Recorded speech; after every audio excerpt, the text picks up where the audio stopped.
According to molecular orbital theory, which of the following list rank the nitrogen species in terms of increasing bond order? Bond order का increasing order लिखना है। हम इसको short trick से भी solve कर सकते हैं। 14 इलेक्ट्रॉन का बॉन्ड ऑर्डर होता है 3, और यहां हम बात करें एक इलेक्ट्रॉन कम करें या एक इलेक्ट्रॉन इंक्रीज करेंगे या डिक्रीज करेंगे, तो यहाँ बॉन्ड ऑर्डर 2.5 से क्या होगा, कम होगा।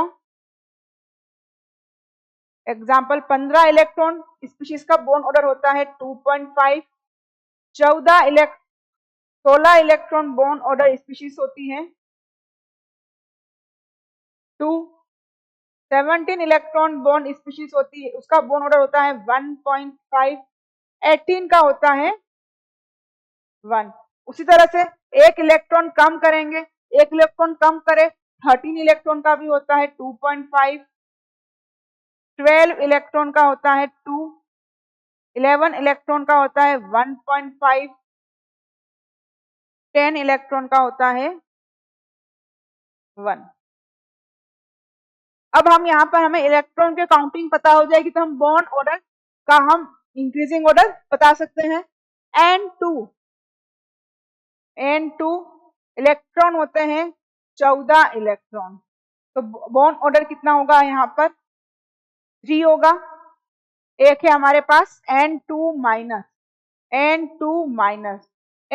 माइनस का मतलब 14 में एक इलेक्ट्रॉन ऐड कर लो 15 इलेक्ट्रॉन, तो बॉन्ड ऑर्डर कितना हो जाएगा, एक डिक्रीज हो जाएगा 2.5। N2 माइनस 2 मतलब कितने इलेक्ट्रॉन हो गए, 16 इलेक्ट्रॉन, तो 16 इलेक्ट्रॉन होंगे तो और क्या होगा, 0.5 कम हो जाएगा, तो बॉन्ड ऑर्डर हो जाएगा 2। इसका ऑर्डर हम लिख सकते हैं 3, 2.5। इंक्रीजिंग ऑर्डर लिखना है तो सबसे कम किसका है, N2 माइनस 2 का, उसके बाद N2 माइनस का, और सबसे ज्यादा किसका है, N2 का। हम क्वेश्चन को सॉल्व कर सकते हैं इस तरह से।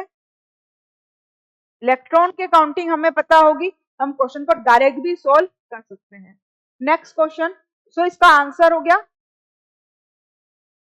N2, तो N2 का सबसे ज्यादा होगा तो करेक्ट आंसर क्या हो गया, बी और डी तो हमारे रॉन्ग हो गए, N2, फिर क्या आएगा N2 माइनस, और ए ऑप्शन में क्या था N2 माइनस 2, तो ये रॉन्ग हो गया।